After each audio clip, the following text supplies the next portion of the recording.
पश्चिम बंगाल व तमिळनाडूत मतदानाला सुरुवात. बंगालमध्ये तणाव, तमिळनाडूत शांततेत प्रक्रिया. पश्चिम बंगाल आणि तमिळनाडू या महत्त्वाच्या राज्यांमध्ये आज विधानसभा निवडणुकांसाठी मतदानाची प्रक्रिया सुरू झाली आहे. तमिळनाडूमध्ये सर्व 234 जागांसाठी एकाच टप्प्यात मतदान होत असून सुमारे 5.73 कोटी मतदार मतदानाचा हक्क बजावत आहेत. सकाळी 7 वाजल्यापासून मतदान केंद्रांवर मतदानाची मोठी गर्दी दिसून येत आहे. दरम्यान पश्चिम बंगालमध्ये 152 जागांसाठी पहिल्या टप्प्यात मतदान सुरू असून 1478 उमेदवारांचे राजकीय भविष्य आज ठरणार आहे. जसे तृणमूल काँग्रेस आणि भाजप यांच्यात चुरशीची लढत पाहायला मिळणार आहे.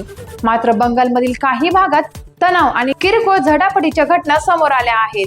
तर तमिळनाडूमध्ये मतदान प्रक्रिया शांततेत आणि सुरळीत पार पडत असल्याचे चित्र आहे.